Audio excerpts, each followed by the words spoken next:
All right, let's take a look at our next chapter and dive into a little bit more into the Visual Basic Editor.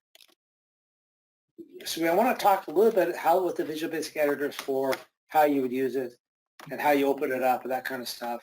I talked a little about what Visual Basic Editor, where it is, that kind of stuff. But we want to talk about how to switch between, if you press Alt F11, it will switch between Excel and the Visual Basic Editor. You might want to minimize it so that you can see your worksheet on one side and the Visual Basic Editor on the right side. And that way you can run code and watch the code actually run. We're going to talk about the Project Explorer. We're going to talk about what Personal Macro Workbook, projects, folders, how to create a module, how to work with properties, how to rename a module, and we'll just walk through those particular ones. Okay, so in your Visual Basic Editor, I will go to my Project Explorer. So here is the Project Explorer. If you have a new file, like this one here, there's no modules associated with this. So I could actually go through and insert a new module if I don't have one. Now, if you create a macro in that file, it will create the module automatically. Or if you don't have a module, then you can actually create it this way. And say, for example, you're going to cut and paste it across or something like that. So that would be a way to create the module. This Project Explorer, if you could delete this here, this Project Explorer here, click the X on that and click the X on that one. Several times I've seen people in the class would tell me, well, my screen's just blank. They got something like this that comes up. And so you got to know how to get the screen back to the way it was originally. So that's under View, and then here's your Project Explorer right there. If you do lose the Project Explorer, then you have to kind of view and bring it back. The other module you want to view is called the Properties window, which usually pops in below it here. So there's the modules, and there's the properties down below. Now, if I want to rename this module, you don't have to use Module 1. If you right-click on that module and you want to rename it, you notice there is no rename command. And that's because you don't right-click on it to rename it. You come down to the properties and change the properties window. So I'll call this my first macro. So if I rename it down here in the Properties Explorer, that renames the module. And so if you have quite a few modules you've created and you got different groups of modules, you might want to give them names so you can keep yourself kind of organized as to what kind of programs, what kind of code is in different types of modules. So that's an important one to think about. So we did talk about the view and modules this way and also inserting it this way. Now we want to talk about debug.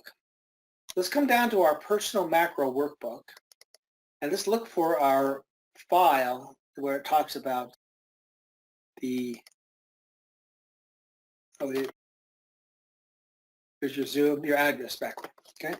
So I'm going to start a new file up. Now if I want to bring my Visual Basic Editor back, I can do an Alt F11 on the keyboard. There it is. So there is my blank sheet. Here's my absolute macro. Now we want to talk about the debug capability. So first is get your screen laid out properly, and now we're going to go through and debug it. So say, for example, you have an error in your sheet somewhere. You don't know where the problem is.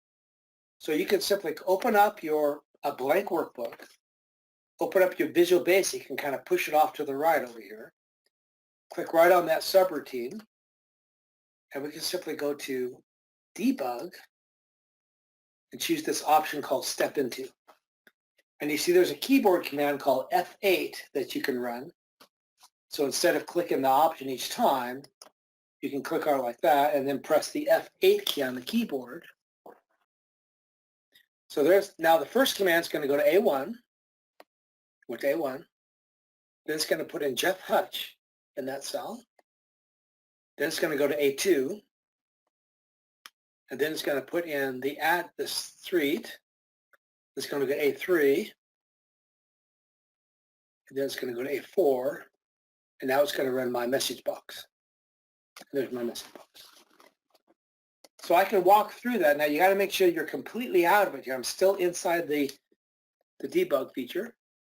You've got to make sure that that yellow is completely gone. If you're not out of it completely, if you're in the middle of it like this, and you come back and try to write a macro, see how the button's dimmed out. That's because we're right in the middle of doing something. And so if you bring your screen back, see I'm right in the middle of doing this. So in this case, I can click on this little button called reset, or just stop right in the middle. I don't want to run the whole, I found my problem. I just want to close out of this debug feature.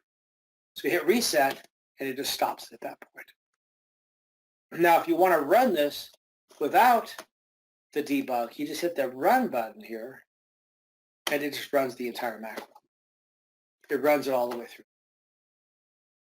But if you want to kind of walk through it step by step, then you can do that. Another way you can do it is I can click on this right in the middle of it like this. This is called the stop point. And then I can simply hit the run button, and it runs it to that point. And then I can press F8 to carry on from that point forward. So say, for example, it's a really large macro, and it's got a lot of code in it, and you've got to hit F8 like 30 or 40 times to get to the problem area. Well, you can put a little stop point there and say, I want you to stop here, run up to that point, and then I'll do it manually from there. So you could be a macro that you had a lot of stuff in. The question is, you want to make sure that you can debug your macros. So let's say, for example, you have a macro that's going to save you a half an hour a week. Just this one macro. Every week you do something that's routine. This one macro is going to save you a half an hour. And so the problem is when you run the macro, it keeps crashing right in the middle of it. And you don't know why it crashed. So what are your options? Well, one option is to do it manually, but that's not a very good option because you're going to save a half an hour. You'd be better off spending a little bit of time getting the macro to work and find out where the problem is, correcting it, than trying to just do it manually every week. Now, worst case scenario is to say, for example, this caused a problem right here. This crashed for some reason. I'll explain some reasons why things crash too. But say it crashes right here. So what I could do is I could actually write a macro, two macros. Macro 1 will run all the code up to this point, and then I would do that one little piece manually, and then I would write a second macro to go from that point forward. So worst case scenario is you can write two macros, do a kind of a manual fix in the middle. It only takes a couple seconds to run these things, so it doesn't take very long at all. So you could do that, and it would still be pretty efficient. Now, another reason why it would crash, say, for example, I click right here, and say it's a relative macro, and I write the macro, but when I write it, the first thing I do in my mouse here is I click over to here and start typing this, okay? So now I'm going to run the macro, okay? So what was the first command I ran? It's going to walk over 4 steps and then start typing. What happens if I click here? What happens? The macro says what? Go over 4 cells. 1, 2, bang, it hits the edge of the wall and crashes. That's one typical reason for a crash, is that when you're moving around the screen, they kept moving where it hits the of the side of the cell sheet and crashes. That's a pretty common one. But there are other reasons, like sometimes some of the commands don't work. So I have had some situations, very rarely, but where I would use like an import or something. So here's some import features right up here. So say I would do an import, and it's from a foreign database, and for some reason it just sort of crashes or something. So most of the time, an import will work. So if I'm doing an import, and I had somebody come to me one time that said that. They said, could I do an import of some database, and then I have to format the database once it's all in there. Can I use a macro to format the database? And I said, yes, but you could probably use the import to import it and format it. And he thought, I didn't think about that, you see, but you just try to do as much as you can and have the system grab the right information. Now, the problem with it is if the name changes or something like that, then with a macro, you can't do this. So that's where Visual Basic comes in. And we'll get into all those features as we go forward. So we're talking about the debug capability and how you would use that. Did you try that out a little bit? Did you guys try that a little bit, the debug? Yes, can you show me how to do that stop function again? You find a spot where you want to stop, and you click in the little margin out here next to it, and it puts this little red dot there, see it? Oh, got it. Thank you. Then you come up to the top and you hit the run button as if you're going to run the whole program, but then it sees the stop and says, oh, I want to stop there first. Then it stops. If I hit run again, then it's going to run it to the end. But maybe you want to test it right here. You want to see what is going to happen at this point, see? You can hit your F8 at that point, and it will continue on. Got it. Thank you. I'm going to press the reset button to stop it because I don't want to continue debugging it. See, I found my error, just reset it so I can try it again. And you can go from there. So you can take any code and do this. Now, there's a couple other things that are really useful here. We talked about the module, how to create a module. We didn't talk about the modules folders and the workbook folders, but we've talked about that a little bit. Mention that a little bit. Rename it. We talked about that a little bit. Help. There's some help out there for if you have questions about stuff, you can look at that. VB commands is running a command to look at the command structure. So this gets into the coding components of this. So when you look at the sub and in sub, you start off by putting the sub in the front, and there's some little tricks to make that work even better.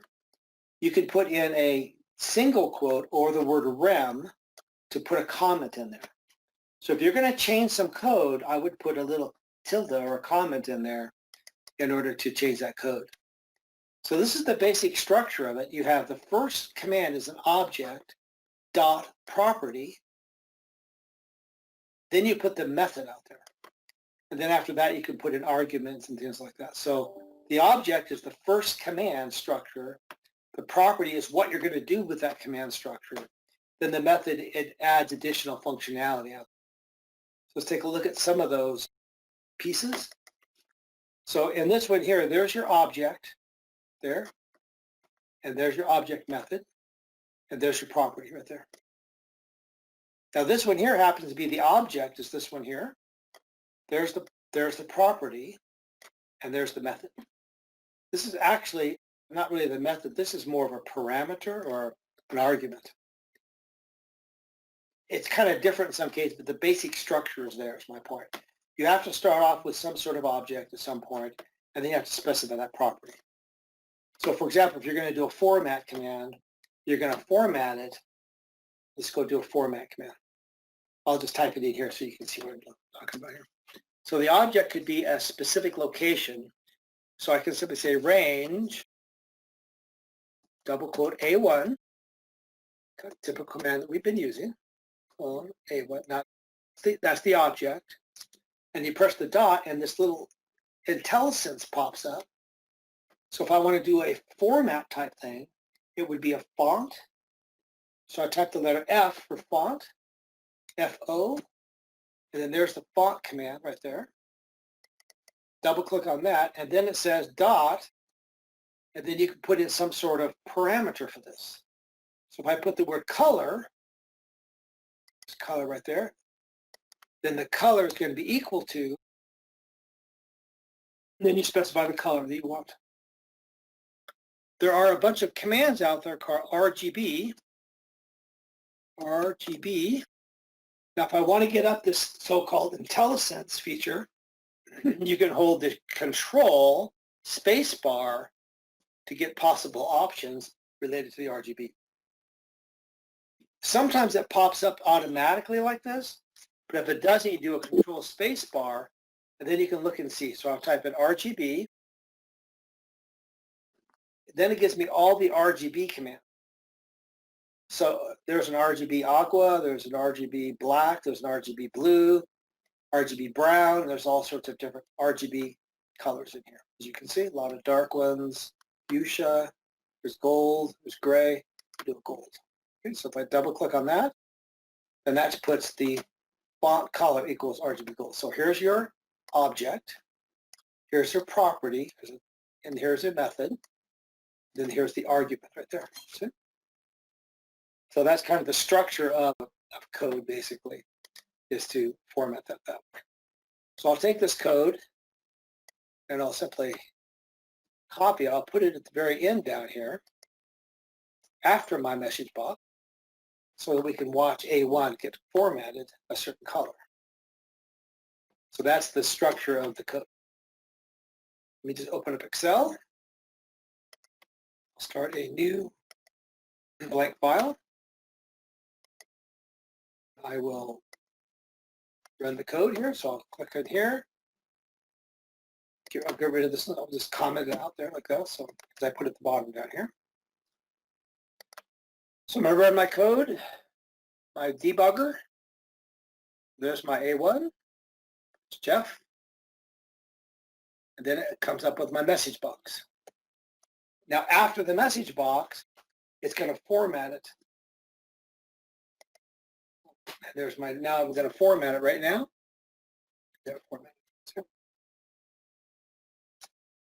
So you can kind of walk through that to see that, but I wanted to show you the basic structure of the code because we're going to be doing a lot of coding in the class from this point forward.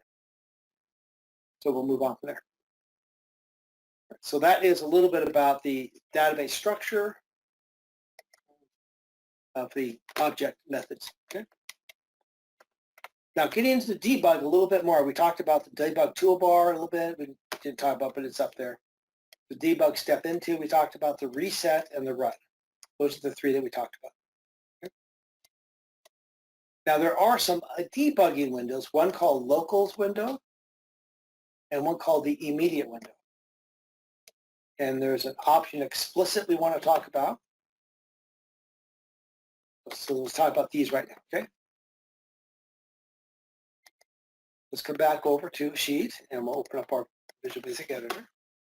Now, it looks like I put mine up here already, because option explicit is up there. I'm going to take that off. You probably don't have that on yours. So I'm going to go to one of my codes here, and I'm going to put in this color equal RGB gold.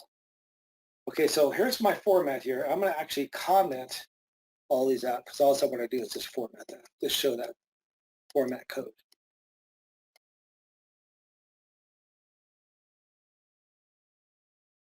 Now, if I misspelled the word gold, I'll just call it GLD. There is no code for GLD, okay? But if I run this code and it's going to run it right now, it turned to black. So when it doesn't find the answer or does an error, it just turns it black. And that's great for text, I guess, but for like if you're doing the background of that, it would be pretty bad looking. The problem is that there's no debug for that spelling. That's where the option explicit comes in. So if I type in option explicit, this is a command. You put this at the top of the module so that when I run this, it's going to tell me that if there's a problem or not. So I would suggest putting the option explicit in and have it always there because it gives you more error checking capability. All right, so let me go through and debug this. See, it gave me an error. It said I couldn't find that command. So that's an example of adding the option explicit in there. So put your option explicit at the top of the module. Now I also added one more thing in here to add the option explicit automatically. To add auto option explicit, you go to the VB editor, go to the Tools, Options, Editor, and then choose this option called Require Variables Declaration. So come over to Visual and you go to Tools, Options. You come over to the editor. See, it says Require Variable Declaration right there. So if you check that checkbox, that means every time you create a new module for any reason, either automatically or manually, it will always put the option explicit at the top. And that means if you just misspell a word or something like that, like a parameter like I just did, it'll just give you an error before you actually try to run it and have problems there. So I say always check that option explicit so that stays at the top up there. Okay? Now we also want to get into some other debugging capabilities in terms of watching your program sort of run. And so we want to look at under View, there's these three windows here. There's this immediate window, there's the locals window, and there's the watch window. Let's put in the locals window. What that does is it actually lets you see the code run.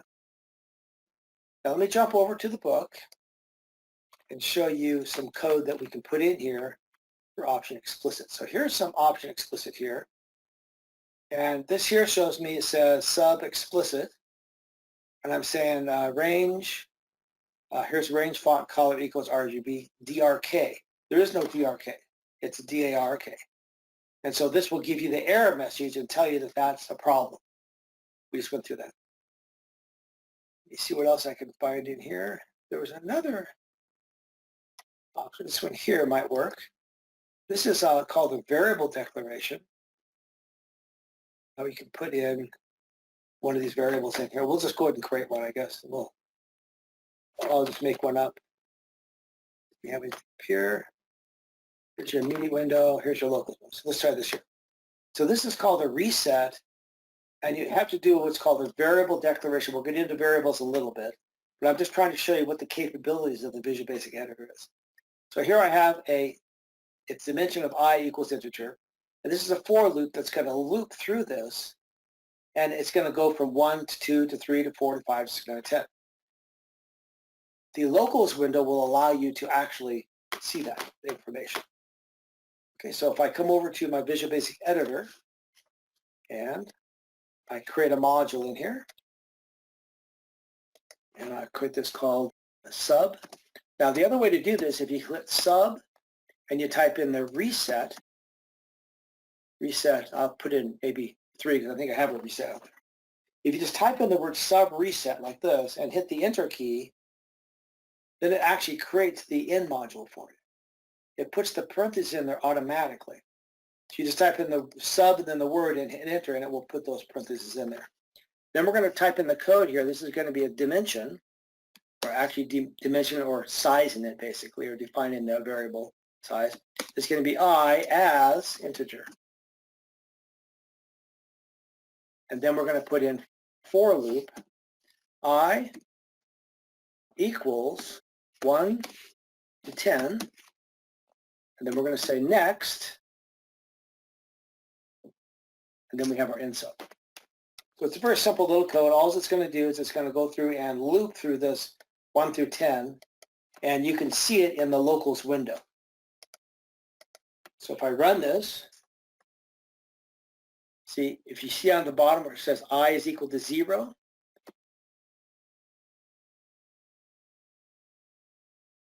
two to 3, 4, 5, 6 to 7, 8, 9, 10, and then it goes to 11, but now it's dropping out.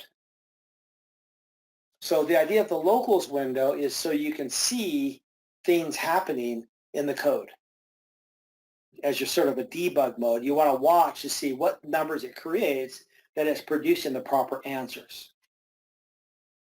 The other window you could use is the immediate window. So if I go to View Immediate Window and I run the same code, the immediate window is a little bit different. This one here, you have to actually put in some code in here to print that out. Just kind of go over and show you that. So if I type in here, right in the middle here, debug.print, then I can say double quote I is equal to, like this, then I can put in I. So I put in % right here. And that comes. So again, it's important for you to see how this Visual Basic Editor works. And when we start coding stuff in the future, at least you'll be familiar with the Visual Basic Editor a little bit. All right, so in this case, in the immediate window, if I were to run this code, it actually puts the debug out there, but it keeps track of the previous parameters. So that's one of the advantages of the immediate, is that you can see the succession of how the program is running. So if it's making changes to different cells, you can see what's going on and see what it extracted and what it pulled. So if you're pulling data from the Excel sheet, then you can display it in the immediate window so you can actually see what you actually extracted. If it's extracting the wrong information, then you'll know that. And so that's kind of it. So I'm going to hit my reset button here to reset that and stop it over. So again, this is the idea of this. Now, the other aspect of this is to see this dim up here. If I didn't declare this, if this wasn't declared like this, and every variable you have to declare. So if I remove that declaration, and then I run my code, it gives me an error, compiler, see? Because you have to have a declaration in there. And that's because we're using option explicit. If I remove my option explicit on the top, and then I run the code, run it now, see now it's going to run. Just run it now, see? So the idea of that option explicit will correct or check several things. And this is the other thing it checks. It checks for declarations to make sure things are declared properly if you're going to write some code that requires a variable of some sort. And we'll get into variables so you'll see how variables work. But I wanted to show you some of the capabilities of the Visual Basic Editor, because we don't really come back to this. We just start using coding, and then I'm assuming that you understand how to adjust these windows and look at these things. So a little later on, when we start getting to a point where we need to watch our code, I'm going to tell you, oh, open up the locals window and watch what's happening or something like that, and then we can go through and show you how that works. So there's a couple others in here. There's option explicit here. Here's a watcher window, similar type of command. Watcher is another way. Here's your auto add. Here's a couple other commands, a step over, run to cursor. This is the one we just talked about a minute ago, this little breakpoint, and runtime error, and there's a few other little things in here, little options in here that I've put in here that are kind of interesting. And here's your IntelliSense feature, and that's the control spacebar capability. And these are some of the IntelliSense features in here that what these little boxes simply mean. Right? And some of the examples of it. So the IntelliSense come up, and you can put that pretty much anywhere. So if I'm in a certain spot, but you pretty much put this anywhere you want. If I'm looking for a certain command down here, I can do a control spacebar, and I can see what commands I can place in here. Now, not every one of these commands are considered objects. It gives you some information. So say I want to do some sort of cell reference. So I'll type there CELL, and here's a command called cells. Then we're going to talk about that in a little bit. See, so you can actually go through. If I type in row, there's a row command. There's a rows command. You see, so these are objects that we could use to look for a row or a column of information. So you can use IntelliSense pretty much anywhere. If I type in the word range, quote A1, dot, and I want to see what commands I could use here, either a font or something like this. Now, one we're going to be talking about in a few minutes is the interior. The interior command is actually a fill feature. So when you talk about the fill of a background of a cell, you can actually put it in as an interior. So that's that. So if I click on the word interior here, and then I can say, what kind of interior am I looking for? Well, I'm looking to change the color of the fill feature of the cell. Of cell A1, I want to change the color of that cell.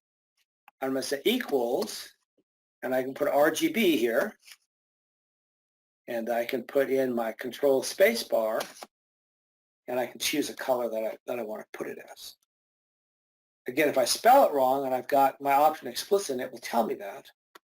Let's find an interesting color. What about hot pink? Let's try hot pink. All right, so there's hot pink. Double click on that. And I'll just comment these out, so I want it to run all this code here. Comment, comment, and comment like this. So then I'm going to open up Excel. And then I'm going to open up Visual Basic so I can watch it run. And I can press my F8 key. And now it's going to put that, it's going to reference cell A1 to be an interior color of RGB hot pink. And there it is.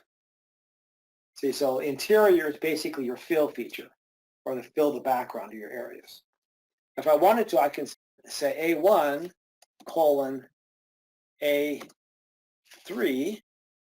and I can put a range in here, see? So if I run that real quick, it fills on. See, so you can actually go through and modify the cells based on the code that you're trying to apply to it. So that's the fill feature, and we'll talk about that just in a few minutes. I think I'm pretty much done with this particular chapter.